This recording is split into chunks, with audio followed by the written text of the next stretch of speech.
Welcome to the Study for the Bar in Your Car podcast. Hey everyone. I'm Maude, and with me is Claude. And this is Constitutional Law, episode 20.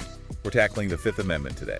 Right, and like always, we're working from Angela's fantastic constitutional law notes. We're basically bots, brought to life by AI and her notes. Yeah, her notes are seriously helpful. Just a reminder about Angela, she's got a law degree from the UK University of Law, and she's also done U.S. law studies at George Mason University. Dual American-British citizen, went to George Mason, now doing an LLM in global antitrust and economics. Or, well, I think she might actually be done with her studies now, but anyway. Point is, she knows her stuff. Yeah. If you need to reach her, maybe about the podcast, the email is podcast@studyforthebarinyourcar.com. Definitely drop her a line. Yeah. And she also does freelance remote law clerk work. So, if you're an attorney needing help with research, writing, motions. That kind of thing. Yeah. You can reach her for that at hello@legalwriterandlawclerk.com. Today we're diving into the Fifth Amendment. Now, when you hear Fifth Amendment, most people, they immediately think of courtroom scenes, right? Someone saying, I plead the Fifth. Yeah, that dramatic moment. Exactly. But it's so much bigger than just refusing to testify. It's like this massive pillar supporting individual rights right there in the Constitution. It really is. It touches on due process, property rights, protections in the criminal justice system. It's incredibly broad. It's kind of amazing how much they packed in there. And what's fascinating, I think, is how all those pieces connect. The Fifth Amendment acts like this multi-layered shield, protecting people from government overreach in lots of different ways. These show some serious foresight from the framers. Definitely. Even though, of course, how we interpret it keeps evolving over time. So for this podcast, we're relying heavily on Angela's law school notes and outlines. We've also pulled in some other key legal texts to round things out. And Angela's notes are great because they really help connect the history behind the amendment to how it actually works today. They break down these really complex ideas. Yeah, they make it digestible, which is exactly what we need. Especially for understanding how these concepts show up in, say, bar exam questions. It connects the theory to the practical application. Right. So our mission today, for you listening, is to give you a really solid grasp of the Fifth Amendment's key parts, how they work together, why they're important, whether you're prepping for the bar, catching up on con law, or just curious. We want to give you those aha moments. Without drowning you in information, we'll hit self-incrimination, due process, property rights, the big stuff. Okay, let's start at the source.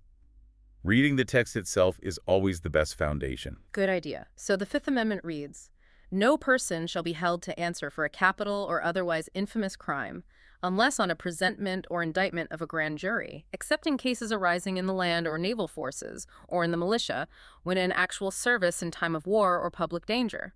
Nor shall any person be subject for the same offense to be twice put in jeopardy of life or limb, nor shall be compelled in any criminal case to be a witness against himself, nor be deprived of life, liberty, or property without due process of law, nor shall private property be taken for public use without just compensation." Phew. That is a lot packed into one of them, and each clause is huge. Seriously, where should we start unpacking it? Maybe the most famous part. Let's do it. The big one. Nor shall be compelled in any criminal case to be a witness against himself. The privilege against self-incrimination. Right, the basis for pleading the Fifth. Exactly. Its core purpose is to stop the government from forcing people to make statements that could incriminate them. It's about preventing coerced confessions. Think about old English courts, the Star Chamber. Torture, pressure. Right. The framers wanted to ensure the government had to prove its case independently, not by forcing the accused to condemn themselves. The burden is on the prosecution. And this directly leads to those Miranda warnings everyone knows from TV, right? Precisely. The Supreme Court case, Miranda v. Arizona, established these warnings as a kind of procedural safeguard. They're not constitutional rights in themselves, but they protect the Fifth Amendment right during custodial interrogations. Okay, so remind us of those famous 4 warnings. Sure. Angela's notes lay them out clearly. First, you have the right to remain silent. Don't have to talk. Nope. Second, anything you say can and will be used against you in court. A pretty serious warning. Definitely makes you think twice. Third, you have the right to an attorney present during questioning. You don't have to face them alone. Crucial. And the 4th? Fourth, if you can't afford an attorney, one will be appointed for you before any questioning. This ensures it's not just a right for the wealthy. So those 4 warnings are designed to balance the power dynamic in police custody. Exactly. To counteract the inherent pressure of being in custody in question, making sure any statement is truly voluntary. Okay, so that raises a key question. When do police actually have to give these warnings? Is it every time they talk to someone? No, absolutely not. And this is a really critical distinction, especially for, exam purposes. Miranda warnings are only required when a suspect is both in custody and subject to interrogation. Both have to be present. Okay, let's break those down. What counts as custody? It's not just being stopped, right? Right. Custody isn't just any police interaction. It's when a reasonable person in the suspect's shoes would believe they aren't free to leave. Think formal arrest or having your freedom restricted in a really significant way. Like being locked in an interrogation room. That's a classic example. Compare that to a routine traffic stop. Usually you expect to leave after getting a ticket or warning. That's generally not custody for Miranda purposes until maybe you're formally arrested during the stop. There was a case, Buckham v. McCarty, that made that clear. Okay, so custody is about the restriction of freedom. What about interrogation? Is it just direct questions like, did you do it? It's broader than that. Interrogation includes express questioning, yes, but also what's called the functional equivalent. Meaning, any words or actions by the police that they should know are reasonably likely to elicit an incriminating response from the suspect. It's not just about asking direct questions. like that case, Rhode Island v. Innis, where the officers talked to each other about a missing gun near a school for disabled kids. Exactly. They weren't talking to the suspect, but the court said that conversation was the functional equivalent of interrogation because it was likely to make him respond, which he did. It's about the likely effect of the police conduct. Okay, so if you're in custody and being interrogated, Miranda applies. How do you actually use those rights? Do you just stay quiet? You have to be clear. Just staying silent isn't enough to invoke your right to remain silent under Miranda. You need to affirmatively and unambiguously state that you're invoking your rights. So you have to say, I'm remaining silent, or I want a lawyer. Yes, something clear like that. And the consequences differ slightly depending on which right you invoke. How so? Well, if you invoke your right to remain silent, police have to stop questioning you immediately about that specific crime. They can't just keep hammering away on the same topic. But only about that crime. Right. It's offense-specific. So after a significant break, think hours, not minutes, and if they give you fresh Miranda warnings, they could potentially ask you about a different, unrelated crime. Interesting distinction. What if you invoke the right to counsel, saying, I want a lawyer? That provides much stronger protection. If you clearly ask for a lawyer, all questioning must stop, period. Then it can't start again. It can't resume unless one of three things happens. One, your lawyer is actually there with you during the questioning. Makes sense. Two, you, the suspect, are the one who reinitiates contact with the police. You have to start the conversation again, not them. Right. Or three, there's what Angela's notes call the 2-week timer refresh. If you're released from custody, police can try to question you again after 2 full weeks have passed since your release, provided they Mirandize you again. Wow, okay. So invoking the right to counsel really puts a hard stop on things unless you change your mind or get released for a significant time. Exactly. It's a very robust protection established in Edwards v. Arizona. This leads to the next big question. What happens if the police don't follow these rules? If they get a confession without Miranda or through an illegal search, what's the consequence? That brings us to the exclusionary rule. It's a major concept in criminal procedure. Basically, evidence obtained in violation of certain constitutional rights, like the Fourth Amendment's protection against unreasonable searches, or the Fifth Amendment's Miranda rules, or protection against coerced confessions, is generally inadmissible in court. So the evidence gets thrown out? Usually, yes. The primary purpose is to deter police misconduct, to remove the incentive for violating constitutional rights. But there's always been a debate about this, right? Like letting guilty people go free because of a police mistake. Oh, absolutely. It's a huge tension. You have Justice Cardozo's famous line, the criminal is to go free because the constable has blundered. That captures the frustration. Yeah. But then you have Justice Brandeis arguing the opposite. If the government becomes the lawbreaker, it breeds contempt for the law. The idea is that the integrity of the system is paramount. We need the government to follow the rules, even if it's hard sometimes. And related to the exclusionary rule is that evocative phrase, fruit of the poisonous tree. Right, the fruit of the poisonous tree doctrine. It extends the exclusionary rule. It means that not only is the directly illegally obtained evidence inadmissible, the tree, Like an illegal confession? but also any other evidence discovered as a result of that initial illegality, the fruit. So if an illegal search leads police to a key witness, that witness's testimony might also be excluded as fruit. It stops police from benefiting indirectly from their mistakes. Precisely. It prevents them using the initial violation as a stepping stone. But wait, you mentioned earlier there's a big exception here regarding Miranda. Yes, this is critical, and something Angela's notes really emphasize for the bar exam. The fruit of the poisonous tree doctrine does not apply to evidence discovered as a result of a Miranda violation. Okay, unpack that. So if police get an unmirandized statement saying, the gun is in the dumpster. The statement itself is likely out under Miranda, but the gun. If the police then go find the gun in the dumpster based on that statement, The gun might still be admissible. it might be, because the Supreme Court sees Miranda warnings as prophylactic rules, safeguards, not direct constitutional rights themselves. So a Miranda violation doesn't automatically poison all subsequent evidence like a Fourth Amendment violation, like an illegal search, would. The physical evidence, the gun, could potentially come in. That's a really important distinction to grasp. Are there other ways illegally obtained evidence might still get into court? Exceptions to the exclusionary rule. Yes, there are a few key ones that limit the rule's scope. Okay. First, the independent source doctrine. If police find evidence through an illegal search, but they also find the same evidence through a completely separate legal investigation. Like getting a valid warrant based on different information. Exactly. Then the evidence can come in because it wasn't solely derived from the illegal act. There was an independent, legal way it was found. Got it. What else? Second, inevitable discovery. This applies if the prosecution can show that the police would have found the evidence legally anyway, even without the constitutional violation. Like if search teams were already closing in on the area where a body was hidden? That's the classic example from Nix v. Williams. Even though the suspect led them there after an illegal interrogation, the court said that search parties would have found the body inevitably, so the body was admissible. Okay. Independent source, inevitable discovery. Any others? The third main one is attenuation, sometimes called purging the taint. This is when the connection between the illegal police conduct and the discovery of the evidence becomes so remote, or is broken by intervening circumstances, that the taint of the original illegality is considered dissipated.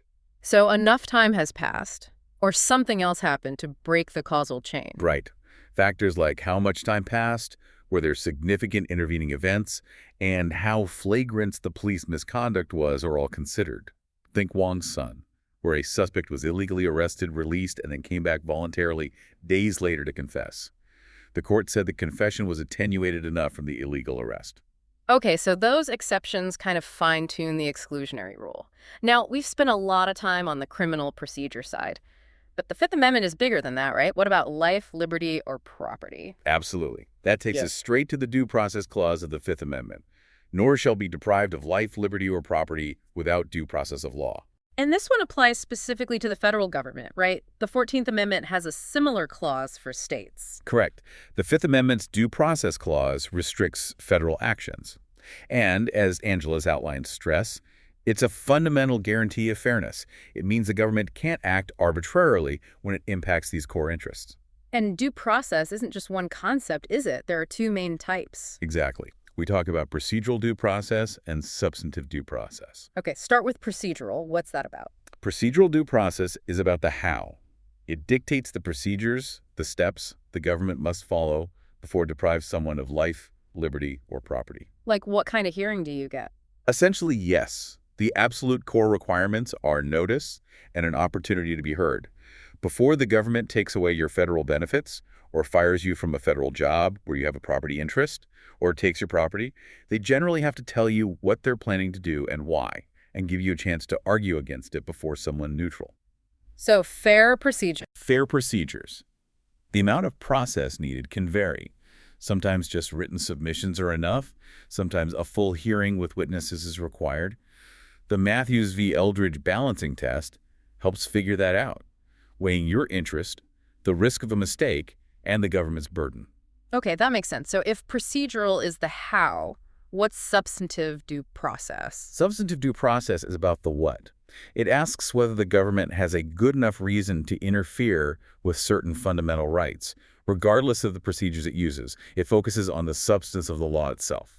So some rights are so important the government basically can't mess with them without a really, really good reason. That's the idea.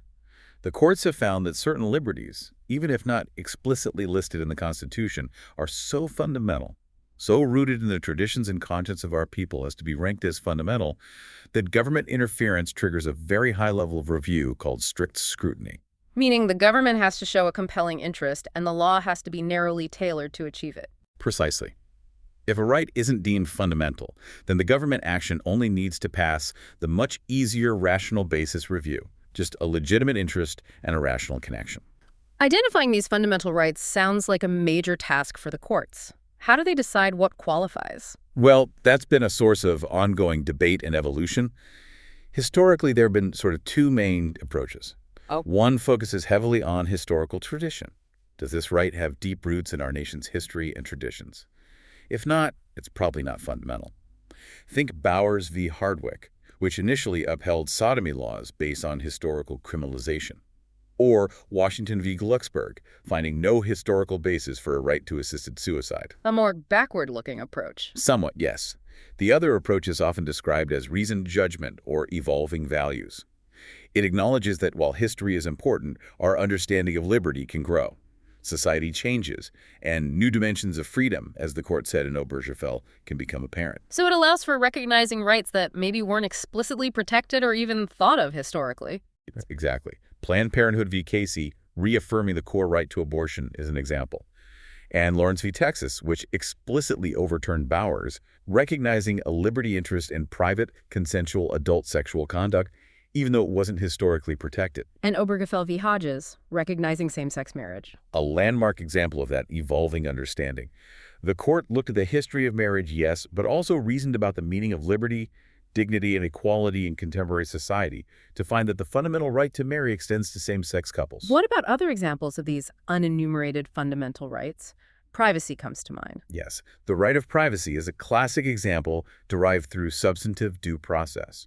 Griswold v. Connecticut struck down a ban on contraceptives for married couples, finding a right to marital privacy in the penumbras of other rights. And then Eisenstadt v. Baird extended it to unmarried individuals, solidifying the idea that decisions about bearing or begetting a child are fundamental personal choices protected from excessive government interference. So the Due Process Clause is this powerful protector of liberty against the federal government. Does it also relate to equality? I know the 14th Amendment has the Equal Protection Clause for states. It does, and this is a really neat piece of constitutional synergy. The Supreme Court, in Bowling v. Sharp, the companion case to Brown v. Board dealing with BC schools, held that the Fifth Amendment's Due Process Clause contains an equal protection component. Meaning that discrimination by the federal government that would violate the 14th Amendment's Equal Protection Clause if done by a state also violates the Fifth Amendment's Due Process Clause. It ensures the federal government is held to essentially the same standard of equal protection as the states. So even without an explicit equal protection clause aimed at the feds, the principle applies through due process. Wow. Okay, that's a crucial connection. Now, shifting gears slightly, but still under the Fifth Amendment umbrella, property rights get specific protection too, right? They absolutely do. That brings us to the final clause. Yeah.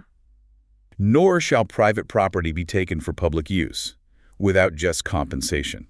This is the Takings Clause. It acknowledges the government can take private property eminent domain, but puts limits on it. Exactly. Two big limits. Yeah. The taking must be for public use, and the owner must receive just compensation. Let's talk public use. Does that mean the public literally has to use the property, like a road or park? Not necessarily. The courts have interpreted public use very broadly. It generally just means the taking must be rationally related to a legitimate public purpose. Like health, safety, economic development. Yes, all of those count. It could even include taking property from one private owner and giving it to another private owner if the goal is economic development that benefits the public. That was the controversial holding in Kelo v. City of New London. Ah, the Kelo case. That caused a huge uproar, didn't it? Taking homes for private development. It really did. The court said promoting economic development was a valid public use, but many people felt it went too far, allowing government to favor powerful developers over ordinary homeowners. It led to a lot of states passing laws to restrict eminent domain for that purpose. So public use is broad. What about the difference between the government actually taking your land versus just regulating how you can use it? When does regulation become a taking? That's the tricky area of regulatory takings. Obviously, if the government physically occupies your land, that's a taking. But sometimes a regulation, while leaving you with the title, restricts your use so severely it effectively amounts to a taking. Like if they pass a law saying you can never build on your beachfront lot. That's a classic example, like in Lucas v. South Carolina Coastal Council. If a regulation denies the owner all economically beneficial or productive use of their land, it's generally considered a categorical taking requiring compensation. It's a total wipeout. But what about less drastic restrictions, like designating a building a landmark, preventing certain alterations, like in the Penn Central case? Right. In Penn Central, the landmark designation prevented building upwards, but didn't stop the owners from continuing to use Grand Central Terminal profitably. The court said that was not a taking because it didn't deny all economic value. It just restricted one potential use for a valid public purpose, historic preservation. Courts look at the economic impact, interference with investment-backed expectations, and the character of the government action. And what about temporary restrictions, like a short-term ban on development while a plan is made? Generally, temporary moratoriums, if reasonable in length and for legitimate planning purpose, are not considered takings. That was the Tahoe Sierra case. The restriction isn't permanent. So it's a real balancing act, protecting property but allowing necessary regulation. Precisely. And if it is found to be a taking, physical or regulatory, the government must pay just compensation. Which usually means? Fair market value of the property at the time of the taking. What a willing buyer would pay a willing seller. Okay. Let's circle back to the beginning of the amendment, the grand jury clause. Right. No person shall be held to answer for a capital or otherwise infamous crime unless on a presentment or indictment of a grand jury. This means for serious federal crimes, a prosecutor can't just bring charges. They have to convince a grand jury, a group of citizens, that there's enough evidence, probable cause, to proceed. It's a check on prosecutorial power in the federal system. Exactly. But, and this is another key point, often tested, this right to a grand jury indictment has not been incorporated against the states through the 14th Amendment. Meaning states don't have to use grand juries? Correct. Many states use alternatives, like a prosecutor filing an information after a preliminary hearing before a judge. So this protection is specific to federal prosecutions. Okay. What about the Double Jeopardy Clause? Nor shall any person be subject for the same offense to be twice put in jeopardy of life or limb. This protects you from being tried or punished twice for the same offense by the same sovereign, once jeopardy attaches in a case. Which happens when In a jury trial, when the jury is sworn in. In a bench trial, when the first witness starts testifying. After that point, if you're acquitted, the government can't just try you again hoping for a different outcome. If you're convicted, they can't punish you multiple times for that single offense. What counts as the same offense? The main test is the Blockberger test. Does each crime require proof of an element that the other does not? If yes, they're separate offenses, and you could potentially be tried for both, even if they arise from the same incident. Are there exceptions where you can be tried again? Yes. If the first trial ends in a hung jury, or a mistrial for a necessary reason, or if you, the defendant, successfully appeal your conviction, they can usually retry you then. Okay. And the big one, the separate sovereigns doctrine. Yeah. The federal government and a state government are separate sovereigns. So if your conduct violates both federal and state law, you can be prosecuted by both without violating double jeopardy. Same goes for two different states. That's a significant exception. It is. Finally, the Fifth Amendment also reinforces due process by implicitly prohibiting bills of attainder. Which are? Legislative acts that punish specific people or groups without a judicial trial. Like Parliament historically declaring someone guilty of treason and seizing their property. The Constitution forbids Congress, and potentially, arguably, the executive, from doing that. Punishment requires a trial with due process protections. Got it. Okay, that's a lot of doctrine. Ready to see how this plays out in practice. Let's do it. Bar exam style. All right, let's try some multiple choice questions based on Angela's materials. Question 1. Police suspect Dan of robbery. They arrest him, take him to the station, put him in an interrogation room, and lock the door. An officer then says, "We know you did it, Dan. Just tell us where the money is." Dan, who hasn't been Mirandized, immediately confesses. Is his confession admissible? A, yes, because the officer didn't ask a direct question. B, yes, because Dan confessed immediately. C, no, because Dan was subjected to custodial interrogation without Miranda warnings. D, no, unless the police later read him his rights. Okay, the answer here is C. Dan was clearly in custody, arrested, locked room, and the officer's statement, "We know you did it, tell us where the money is the functional equivalent, if not direct questioning, designed to elicit an incriminating response. Custody plus interrogation equals Miranda required. Since no warnings were given before the statement, the confession is inadmissible under Miranda. It doesn't matter that he confessed immediately or if they Mirandized him later. Makes sense. Question 2. Police illegally tap Sarah's phone and overhear her talking about a hidden safe containing counterfeit money. Based only on this illegal wiretap information, they get a warrant and find the money. At trial, is the counterfeit money admissible? A, yes, because they had a warrant. B, yes, under the inevitable discovery doctrine. C, no, because the warrant was based on illegally obtained information for the poisonous tree. D, no, because wiretapping is always illegal. The answer is C. This is classic fruit of the poisonous tree. The wiretap was illegal. The poisonous tree. The warrant and the money were obtained directly because of that illegal wiretap, the fruit. Even though they got a warrant, the warrant itself was tainted because its probable cause came solely from the illegal act. Unless an exception like independent source or inevitable discovery applied, and the facts don't suggest they do, the money is inadmissible. The warrant doesn't cleanse the initial taint here. Okay. Question 3.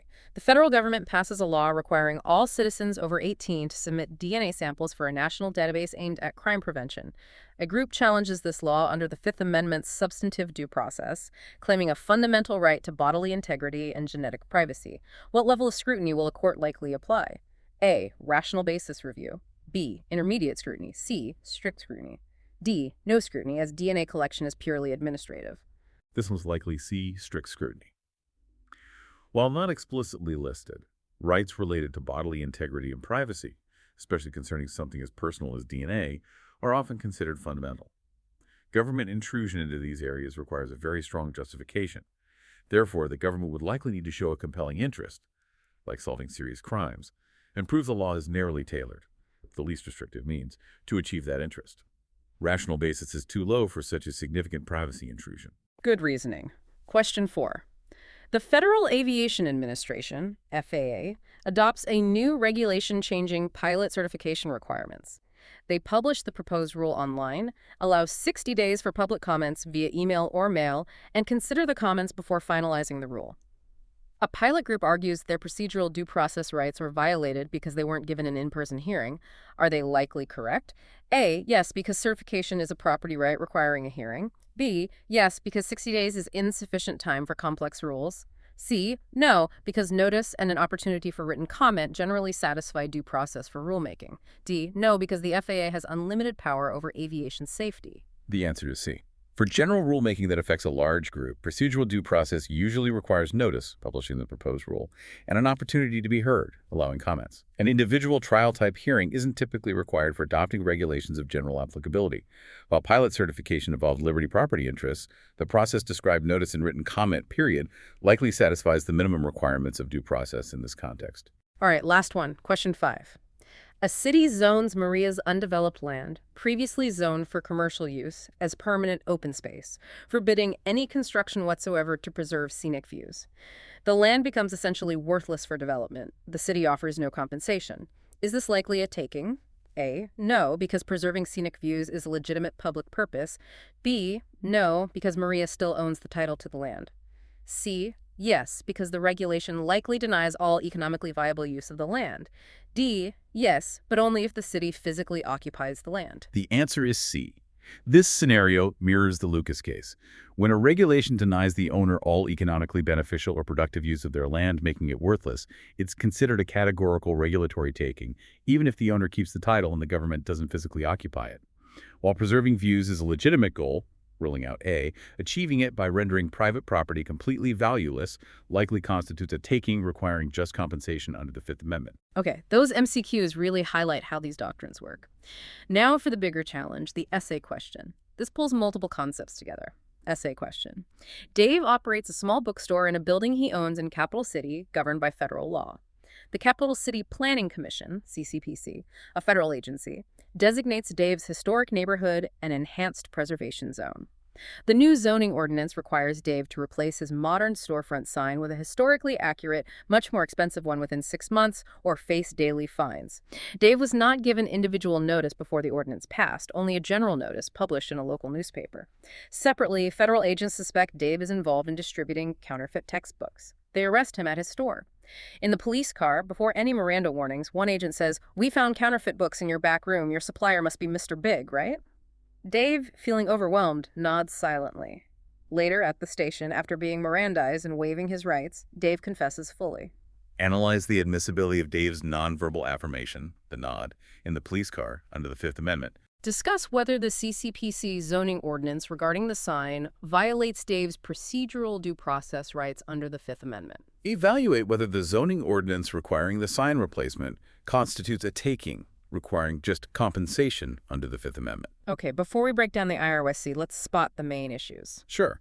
Part A is all about it. Miranda was the nod in the car, a statement obtained during custodial interrogation without warnings.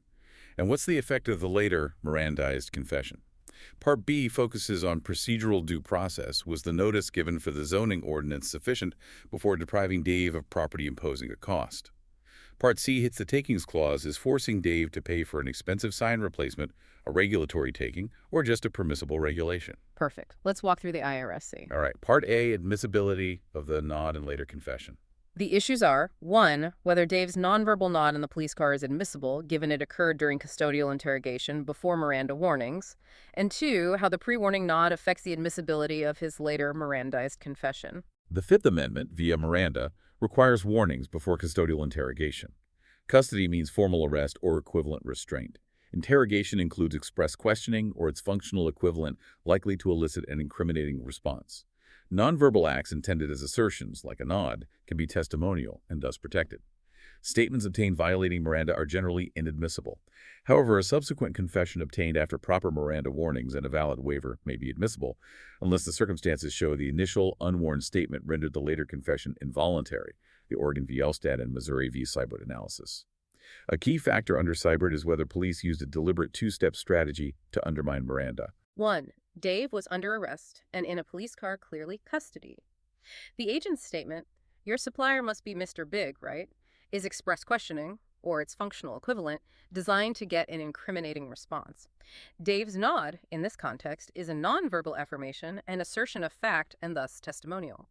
Since it occurred during custodial interrogation before Miranda warnings, the nod itself is inadmissible under Miranda.